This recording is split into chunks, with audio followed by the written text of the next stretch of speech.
Ahora vamos a hablar sobre el virus de la inmunodeficiencia humana, agente causal del SIDA, del síndrome de inmunodeficiencia.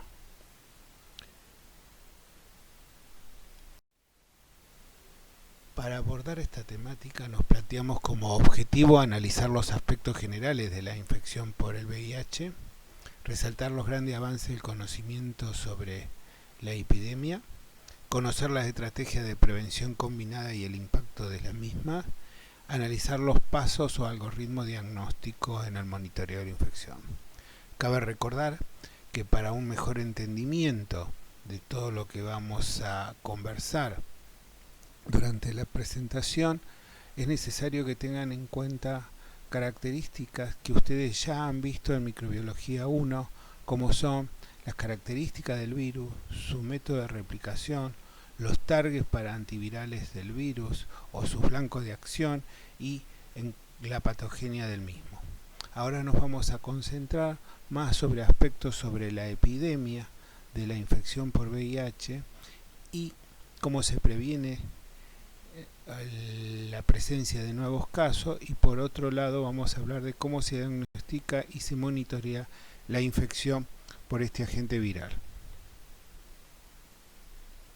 El virus de la inmunodeficiencia humana HIV o VIH es un virus cuyo genoma es RNA, es una partícula envuelta, y ustedes ya han visto en Microbiología 1 sus mecanismos de replicación y cómo genera nuevas progenies virales. Para recordar, los primeros casos de SIDA en el mundo fueron descritos en 1981. La infección, o el aislamiento, mejor dicho, del virus fue realizado en 1983, y a partir de allí se produjeron una serie de avances en el conocimiento que hace hoy prácticamente que estemos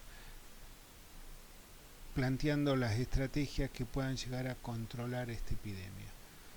Simplemente para mostrarle algunos hitos logrados en la investigación por el VIH, me gustaría resaltar el avance de la terapia antirretroviral que se produce en 1996, y a partir de allí se empiezan a ver cómo el número de casos de SIDA pueden ser disminuidos, ya que se puede prolongar hacia la cronicidad la vida de los pacientes. Ahora estos aspectos los vamos a ver un poco mejor en detalle.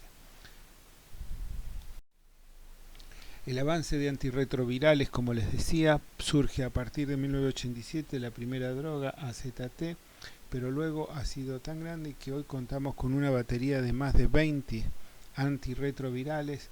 Son agentes que actúan bloqueando determinadas etapas del ciclo de replicación.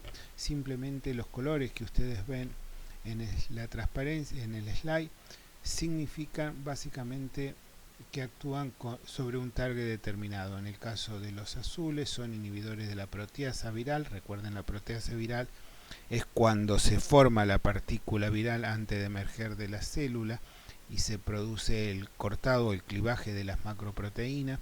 Al no actuar la proteasa, se forma una partícula inestable que es degradada en el medio ambiente. En rojo ustedes pueden ver los inhibidores de la transcriptasa reversa, esta enzima que actúa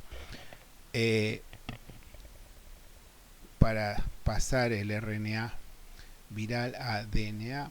La integrasa viral, que son estos colores violeta, los inhibidores de la misma, que actúa para permitir la integración de dsNA al genoma celular. Estos últimos antivirales, los inhibidores de integrasa, han resultado ser hasta el día de hoy posiblemente los más potentes encontrados y con menor toxicidad cuando se los compara a muchos de los que ya estaban en el mercado.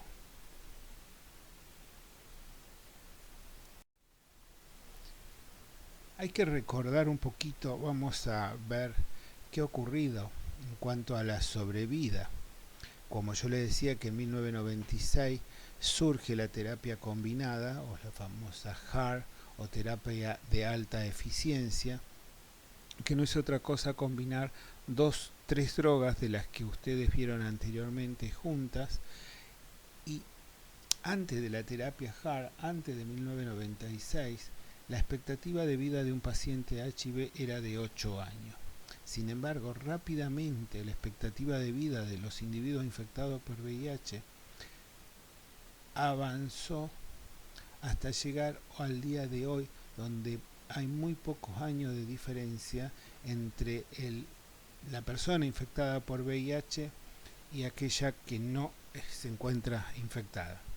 Pero acá hay que tener en cuenta varios factores. Si queremos lograr una sobrevida de los pacientes similar de un individuo infectado, similar a la de un individuo no infectado, deberemos diagnosticar a tiempo para evitar un fuerte deterioro del sistema inmuno y tratar con la terapia antirretroviral de alta eficiencia al mismo.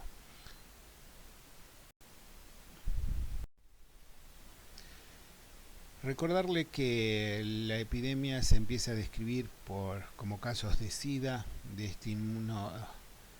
este síndrome de inmunodeficiencia en 1981, y al 2000 se llegó casi a 30 millones de casos, y hoy estamos alrededor de casi de 40 millones de casos de infectados por VIH-Sida. Ahora vamos a ver el número de personas que viven con VIH, las nuevas infecciones y las muertes relacionadas con el SIDA. Es un gráfico que muestra claramente que el avance en la terapia antirretroviral ha permitido avanzar en el control de la epidemia.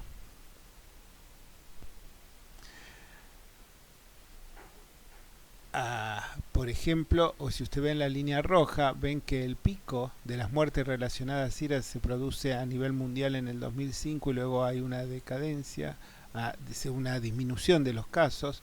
Por otro lado, el número de nuevas infecciones, a partir de que se profundiza o se amplía el acceso a la terapia antirretroviral, ustedes ven cómo el número de nuevas infecciones empieza a disminuir, y al haber nuevas infecciones, pero las muertes por SIDA cada vez son menos, aumenta la curva de las personas que viven con el VIH.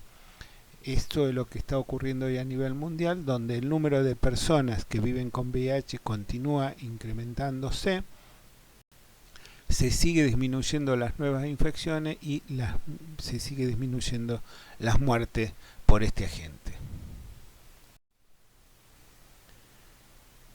En cuanto, como ustedes ven en la gráfica anterior, el impacto del acceso a la medicación tiene directamente impacto en la epidemia. La cobertura en el 2001 era del 2%, por eso se logró recién que en el 2005 impactara y hubo una reducción por muertes de SIDA. Vean ustedes que en el 2017, como se muestra aquí, hay un 46% de cobertura, y se espera que para el 2020 estemos con una cobertura universal del 81%. Si nosotros logramos tener una cobertura universal como la que les planteaba, podríamos estar bajo el control de la epidemia por VIH. Sin embargo, en este slide quiero recordarle algo y la importancia de la terapia antirretroviral. Ustedes lo vieron ya en micro 1, que cuando una persona se infecta aumentan los niveles de carga viral, lo que se denomina la viremia circulante, ¿sí? Y cuando comienza la terapia antirretroviral, el virus se hace indetectable o disminuye a valores que la metodología de carga viral no lo pueda detectar o cuantificar, de acuerdo a la sensibilidad del método que se utilice.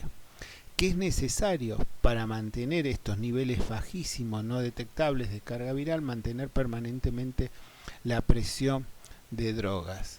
Sin embargo, si se llegara a suspender la presión de drogas, la carga viral, la viremia circulante, rápidamente aumenta. Aquí lo más importante es que nosotros hoy sabemos que si los pacientes están indetectables, no transmiten la infección por vía sexual. Repito, los pacientes no transmiten la infección por vía sexual. Y esto es importante recordarlo porque actualmente hay un gran debate a nivel mundial que piensan que los pacientes no van a transmitir bajo ninguna vía. Una de las vías de transmisión sexual, Una de las vías es la vía de transmisión sexual y si los individuos están indetectables no transmiten la infección. Esto no significa que si un individuo positivo va a donar sangre no la transmita por vía sanguínea. Por eso en el mundo ha traído algo de confusión el no detectable, no transmisible. Recuerden que se refiere, y perdonen la insistencia, únicamente a la transmisión por vía sexual. Cuando uno observa el resultado que obtiene a través de la metodología de carga viral, se expresan en copias de RNA viral por mililitro de plasma. Y cuando la metodología puede lograr amplificar al virus, pero no logra poderlo cuantificar, hablamos que si bien se detecta el virus, no lo podemos y estamos en el segundo caso, que es menor de 40 o 20 copias dependiendo de la sensibilidad del método. El método puede detectar más allá de las 40 copias. Si no hay, nosotros decimos hay genoma, pero no puedo decir qué cantidad exactamente hay. Hay menos de 40 copias, hay menos de 20 copias. Y el no detectable, el no haber podido detectar al genoma viral.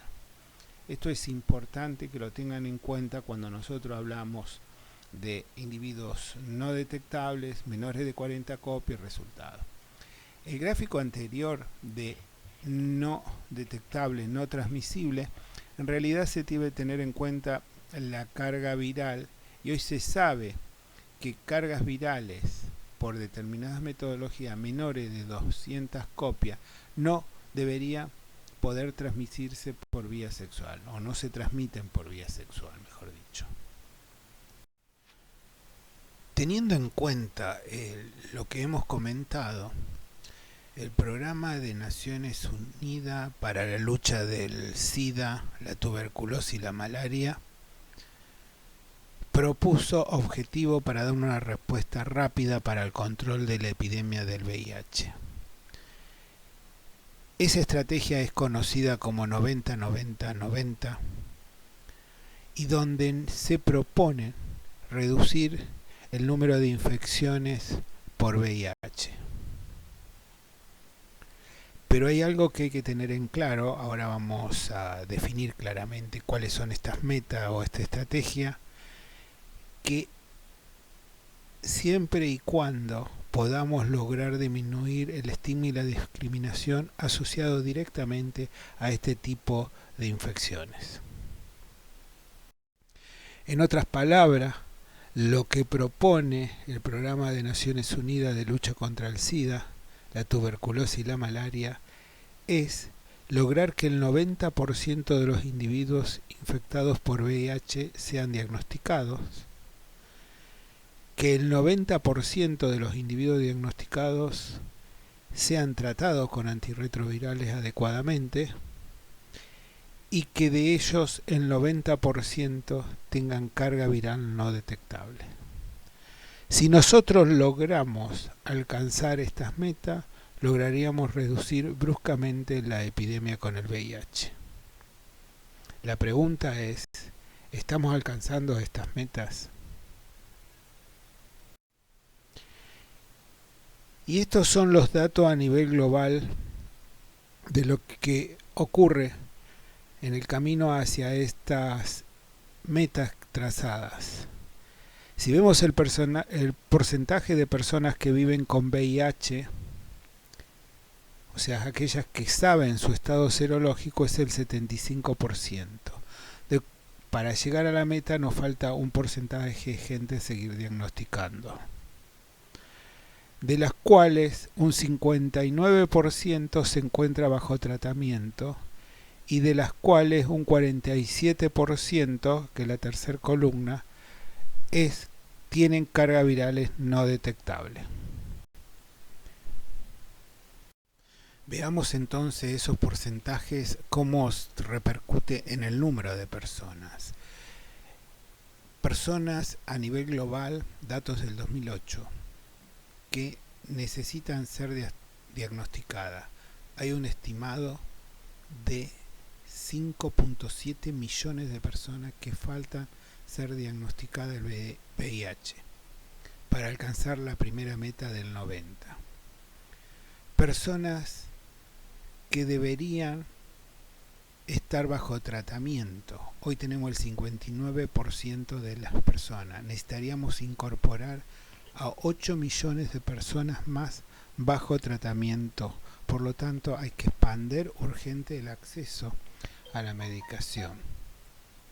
Y por último, personas que tienen carga viral no detectable, estamos hablando que hay un 47% que necesitaríamos 9 millones de personas más con carga viral no detectable para alcanzar la tercera meta del 90.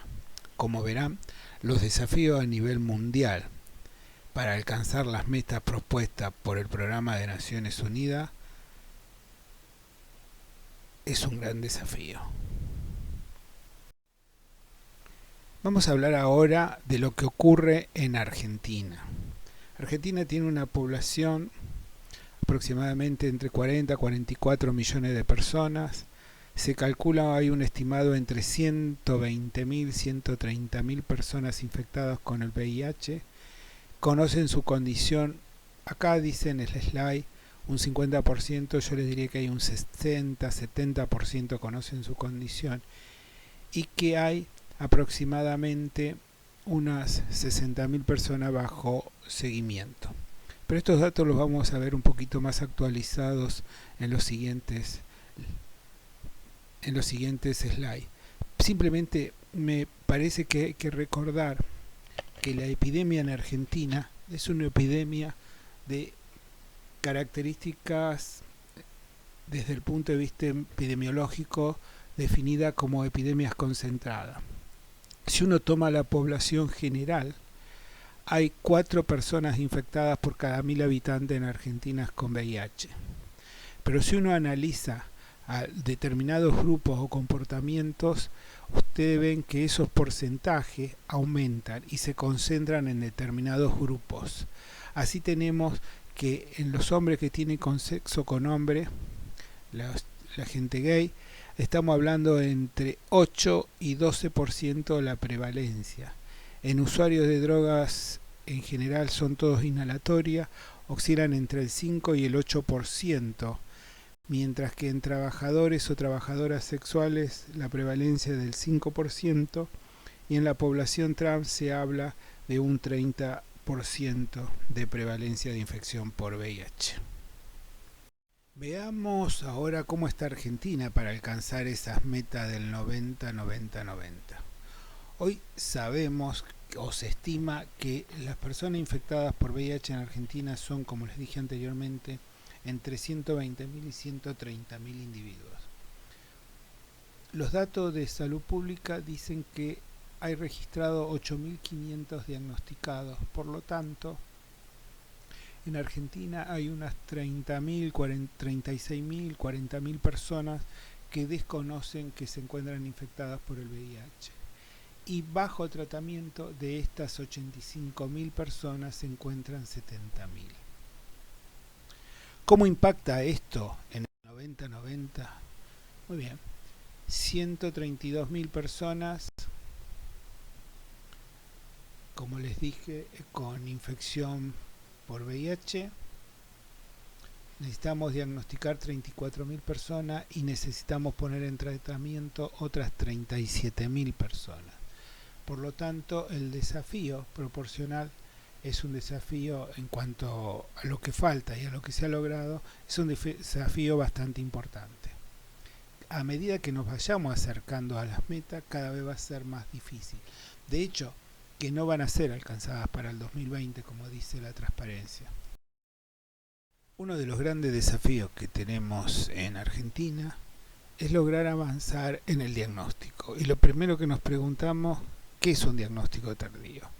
Se define al diagnóstico tardío aquellas personas infectadas por VIH que se las diagnostica con sintomatología clínica, o sea, cercana al SIDA. Como ustedes habían aprendido en micro 1, han pasado ya varios años de su infección y comienza el síndrome de inmunodeficiencia, enfermedad.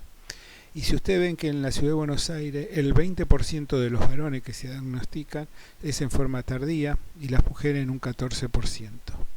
Pero si tienen en cuenta las zonas, por ejemplo, o las regiones de Argentina, como el NOA, el noroeste argentino, tenemos un 40% de los hombres llegan con diagnóstico tardío y un 20% de las mujeres. En la región Cuyo, un 39% de los hombres y un 16% de las mujeres.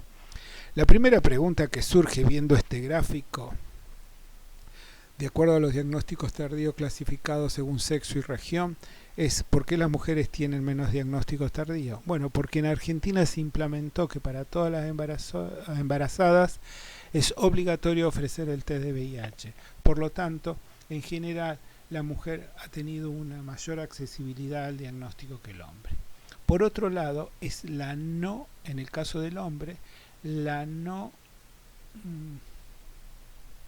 detección o al no pensar la posibilidad de que pueda estar en riesgo de una infección por VIH. Y esto se ve reflejado mejor en el siguiente slide, donde ustedes pueden ver en un estudio que se hizo, si bien fue en el 2011, yo creo que sigue actualizado, porque cuando se evaluaron 206 nuevos diagnósticos en la ciudad de Buenos Aires, nos encontramos y se les consultó a estas personas en el momento de hacerles el nuevo diagnóstico si habían visitado a un hospital, habían estado en un centro de salud previamente, en el último año. De las cuales estas personas habían estado en un servicio de salud anteriormente y a un 54% le habían ofrecido el test de VIH. Sin embargo, hubo un 46% de estos individuos que había estado en un centro de salud para una consulta médica y no le ofrecieron el VIH. Posiblemente de esas consultas médicas, muchas fueron asociadas a algún tipo de síndrome asociado al VIH, lo cual refleja la falta por parte del servicio biomédico de estar preparado a los distintos niveles para ofertar el test de VIH. Es necesario que se expanda y que se ofrezca más abiertamente el test de VIH para lograr tener diagnósticos en etapas más tempranas.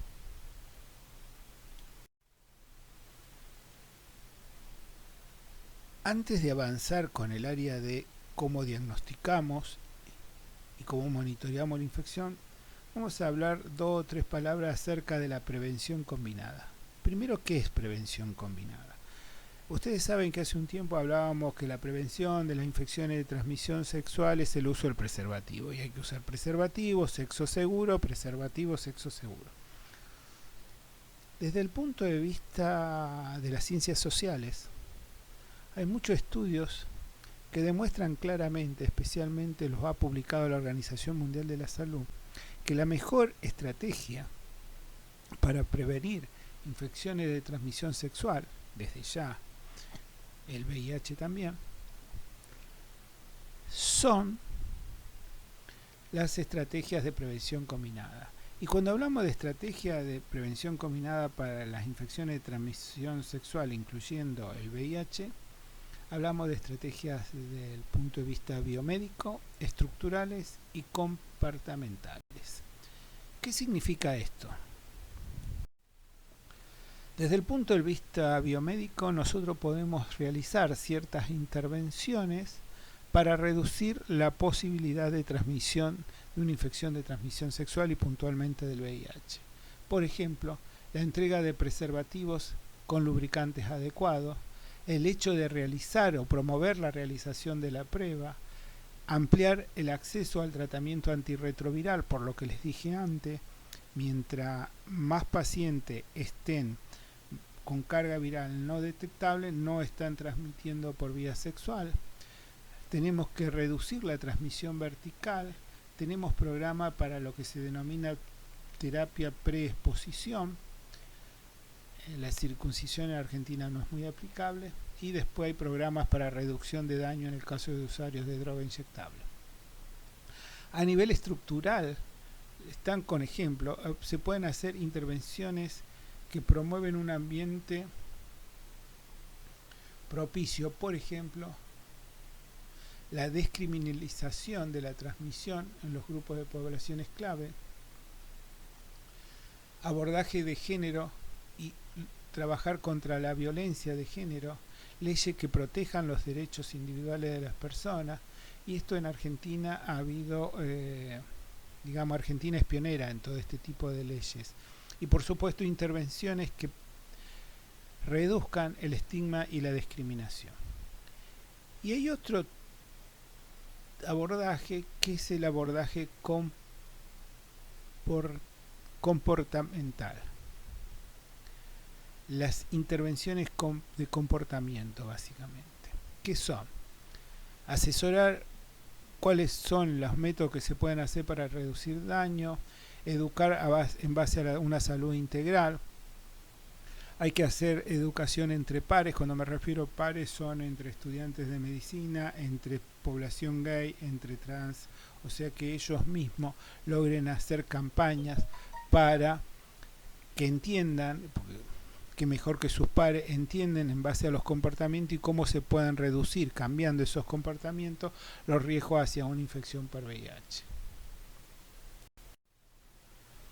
Teniendo en cuenta todo lo expresado, para lograr las metas del 90-90-90 es necesario crear una demanda para que la población sea testeada correctamente, o sea, lograr el diagnóstico, y una vez logrado el diagnóstico correcto, llevarlo al paciente hacia un servicio de salud donde pueda recibir los cuidados y básicamente donde pueda recibir la terapia antirretroviral adecuada, con el objetivo de obtener una buena adherencia y una supresión viral. Y esto no solo va a ayudar a nivel individual, sino va a ayudar a nivel sanitario en el control de la epidemia del VIH. En base a todo lo comentado, Argentina se planteó como estrategia para avanzar hacia el control de la epidemia, ampliar la oferta activa desde los servicios de salud más allá de la condición de embarazo, o sea, ampliar la oferta del testeo, del diagnóstico del VIH, y por otro lado incorporar herramientas para facilitar el acceso al diagnóstico en el primer nivel de atención, o sea, lograr que los diagnósticos sean hechos en tiempo y forma lo más rápido posible y de esa forma acceder más fácil a la población. Antes de seguir con este tema, hay dos temas que me parecen que son súper importantes aclarar para ustedes. Que Argentina participa de un programa de Naciones Unidas donde se comprometió hace muchos años en eliminar la transmisión materno-infantil del VIH y de la sífilis congénita. La transmisión materno-infantil del VIH debe ser reducida a un menos del 2%. ¿Qué significa esto? Que cada 100 mujeres embarazadas infectadas por VIH no pueden nacer más de 2 chicos HIV positivo, y que la incidencia de sífilis congénita se debe reducir a 0,5 casos o menos, incluyendo los mortinatos por cada 1000 nacimientos vivos. Vamos a volver a insistir en este tema. En el caso del VIH, 2 chicos cada 100 madres HIV positiva para considerar que la infección está bajo control. Argentina tiene indicadores que en algunas partes del país es del orden del 3%, pero en algunas otras regiones del país llega al 7%. O sea que estamos por arriba de las metas que se comprometió el país con los organismos internacionales de reducir la transmisión materno-infantil. Es un trabajo que todavía tenemos pendiente. Por otro lado, la incidencia de sífilis congénita, que hay que reducirla a 0,5 casos o menos cada 1000 nacimientos vivos, Argentina tiene cifras que hoy están oscilando casi a 2 casos por cada 1000 nacimientos vivos, o sea, 4 veces más de lo que uno podría esperar. Como en nuestro país continuamos teniendo transmisión vertical, es decir, transmisión madre-hijo, es importantísimo tratar de definir el diagnóstico antes de los 3 meses de edad, porque eso le va a cambiar la expectativa de vida al niño, porque iniciamos el tratamiento antirretroviral lo más rápido posible. Las muestras o el momento donde se toma la muestra del recién nacido es en el momento al nacer, a las 24 horas, al mes y a los 2 meses. Se hace en cada muestra carga viral. Si en las 3 muestras de carga viral es no detectable, consideramos que el chico no está infectado y se le hará una serología de control a los 18 meses, por supuesto bajo control pediátrico. Ante la carga viral detectable con un valor determinado, en cualquiera de las 3 muestras es diagnóstico. Ante la no disponibilidad de carga viral podemos hacer una PCR. La PCR en general estamos hablando de la no cuantitativa, pero frente a una reacción positiva de PCR se recomienda insistir en hacerle una carga viral en la misma muestra y de esa forma cerrar el diagnóstico. Esto, insisto, porque es fundamental para que los chicos puedan cambiar su expectativa de vida al diagnosticarlo lo más rápidamente posible. Y ahora permítanme, vamos a introducirnos al campo de los diagnósticos y me gustaría dar 2 palabras sobre qué son los test rápidos. Los test rápidos son test que permiten obtener un resultado positivo, reactivo o no reactivo o negativo en poco tiempo, 10 minutos, 15 minutos. El avance biotecnológico ha sido tan grande que por ser rápido en algún momento había prejuicio de que preferían los test convencionales que demoraban 2 horas. Hoy el avance biotecnológico nos está indicando de que los test rápidos son tan buenos como los test estándar. ¿Y eso en qué se basa? En evaluar el valor predictivo positivo o el valor predictivo negativo. Ustedes vieron estos términos al comienzo de microbiología, que un valor predictivo negativo es cercano al 100%, quiere decir que un resultado negativo es prácticamente un verdadero negativo. Un valor predictivo positivo cercano al 100% nos garantiza que la positividad es una verdadera positividad. Estos términos que acabo de usar es para un fácil entendimiento. Entonces, los test hoy que hay para diagnóstico rápido en microbiología, y estos son algunos de ellos, hay para tuberculosis, para HIV, para hepatitis C, hepatitis B, influenza, malaria y estreptococo. Y seguramente de algunos otros más iban a seguir, porque hoy la tendencia es profundizar la temática con estos desarrollos biotecnológicos de obtener el diagnóstico lo más rápido posible. Entonces en Argentina se decidió implementar el diagnóstico rápido y por otro lado empezar a reemplazar el famoso Western blot de diagnóstico que ustedes ya lo han visto en los trabajos prácticos por métodos moleculares y dejar al Western blot en casos de situaciones especiales que vamos a ver prontamente. Entonces ahora vamos a hablar de los distintos algoritmos que se pueden usar para alcanzar un diagnóstico por VIH. Vamos a empezar con un primer esquema mostrando que cuando se emplea un test rápido, recuerden que la performance del test rápido debería ser un test rápido que tenga un valor predictivo negativo cercano al 100%. En general los que están en el mercado son del 99-100% y un valor predictivo positivo en el orden del 96 al 98%. Entonces cuando ese test rápido da negativo, nosotros podemos considerar que el paciente no posee anticuerpos contra el VIH, o sea que tiene un resultado negativo. Cuando es positivo, recomendamos realizar pruebas suplementarias para la confirmación diagnóstica.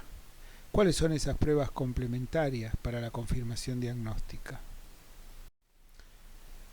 Son la carga viral, el recuento de CD4 y un eventual Western blot. El hecho de tener carga viral con un valor determinado y CD4, mejor dicho la relación 4 y 8 invertida, nos está indicando que estamos en presencia de una infección por VIH. Supongan el caso de que tenemos un T rápido positivo, una carga viral no detectable y un recuento de células CD4 en valores normales y no relación 4-8 invertida. En ese caso la única alternativa es realizar el Western blot, porque puede ser un paciente denominado controlador elite, aquel que puede controlar la infección y al no tener carga viral ni valores alterados de CD4 es muy difícil llegar a su diagnóstico y lo único que nos queda es hacer el Western blot, donde vamos a ver las distintas bandas contra las proteínas virales. Recuerden que el Western blot detecta anticuerpos. Las proteínas virales son las que están fijadas y nosotros vamos a detectar los anticuerpos que se van a fijar a esos antígenos. Este caso especial del Western blot o de estos controladores se da en menos del 5% de los nuevos diagnósticos. O sea que, como ustedes verán, Argentina tiene 4 individuos cada 1000 individuos. La mayor parte de los diagnósticos que se hagan por HIV van a ser negativos. Y de la mayor parte de los positivos tenemos que tener 100 diagnósticos positivos para encontrarnos con 2 o 3 que eventualmente puedan llegar a ir a Western blot. O sea que la frecuencia de realización del Western blot es prácticamente muy baja. Hoy el 95% de los nuevos diagnósticos se cierran con el valor de carga viral y el recuento de CD4. Vamos a ver acá la combinación de dos inmunoensayos.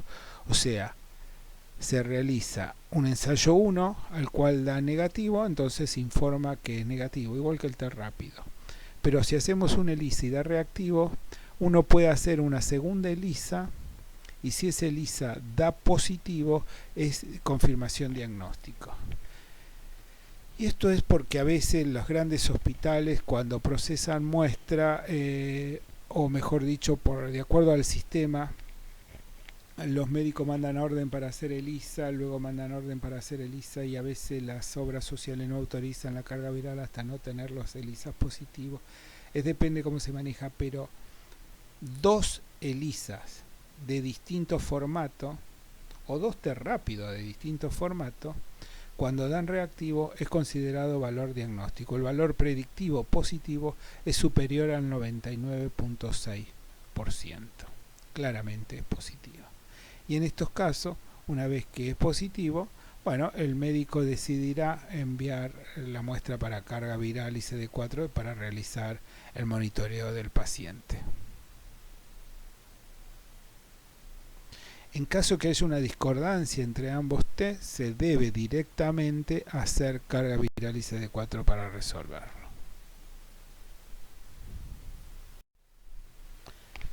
Una vez que la infección esté establecido, lo que están viendo aquí es el esquema de la patogenia del HIV. Veamos la línea roja: infección por HIV, activa replicación viral, altos títulos de virus, altos títulos de carga viral, control de la viremia, el set point viral, o sea, se establece la viremia circulante y luego de un tiempo, meses, años, puede reactivarse nuevamente por producto de la inmunodeficiencia.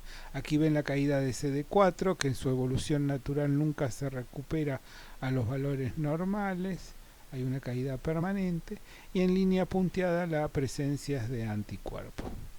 Basado en esto, uno lo que hace es, para monitorear, es la carga viral para determinar el valor, el recuento de CD4, y ahora vamos a ver, ante una posible falla terapéutica, cómo monitoreamos la resistencia a los tratamientos.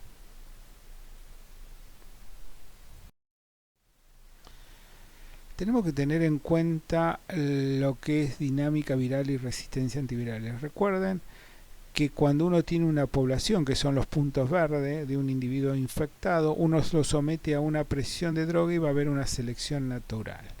En este caso, ustedes saben que se usan terapias de alta eficiencia donde la mayor parte de las cuasiespecies virales van a ser impedidas en continuar su ciclo de replicación, pero seguramente alguna de ellas va a escapar. Al principio a niveles tan bajos que no lo vamos a poder detectar, pero a medida que pase el tiempo, los años, puede haber una ligera replicación de estas nuevas partículas virales o mejor dicho, estas partículas virales que han logrado evadir tanto al sistema inmune y a la presión de la droga y empezar a ser mayoritarias y cuantificadas por carga viral. Entonces, a partir de una cepa sensible, presión de droga, y con un tiempo hemos logrado seleccionar resistencia. Esto le pasa a los individuos y hay drogas que tienen menores niveles de resistencia o mejor, más difícil realizar la selección que en otras, dependiendo de las drogas. Aquí vemos el mismo ejemplo con el gráfico de carga viral. Cargas virales altas, cuasiespecies virales, clones sensibles y resistentes mezclados, gran variabilidad genética. Hay presión ejercida por la droga, nunca se olviden que también hay una presión inmune. Hay clones resistencia que pueden escapar a esta presión, son minoritarios, pero luego pueden llegar a pasar a ser mayoritarios y lograrlos cuantificar, y eso se ve reflejado en un aumento de la carga viral. Ya que estamos en este gráfico, estos clones resistentes pueden infectar a un nuevo individuo y por lo tanto el individuo ser infectado directamente con cepas resistentes.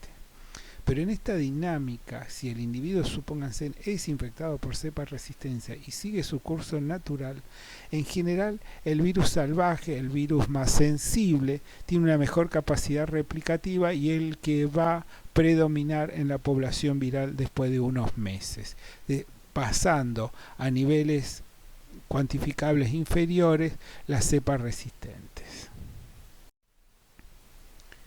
Y acá tienen un ejemplo de distintas cuasiespecies, distintos pacientes, lo ponemos siempre como un esquema de entender. Las cuasiespecies virales son todas genéticamente relacionadas, pero por ejemplo, acá tenemos el ejemplo para decir por qué a veces una droga responde mejor a un paciente que otro, depende de su composición. Si nosotros tratamos con 3 drogas, barreremos la mayor cantidad de cuasiespecies virales sensibles a esas drogas que estamos otorgando, pero alguna puede lograr escapar a la presión de esas drogas. Y así, a veces las respuestas individuales son distintas a lo esperado. ¿Cómo evaluamos estas cuasiespecies virales? Podemos evaluarlas obteniendo una secuencia consenso. A partir de esa secuencia consenso nosotros podemos detectar mutación. Y acá tienen un claro esquema de lo que pasa a nivel genómico cuando ustedes tienen un templado. Recuerden 3 codones y un aminoácido, RNA, código genético. Así tenemos por ejemplo que un codón formado por ATG forma la metionina, pero si se produce una mutación donde cambia una base, la metionina pasa a valina y ahí se produce un cambio de sentido, hay un cambio de aminoácido y este cambio de aminoácido puede hacer el cambio del comportamiento de la enzima.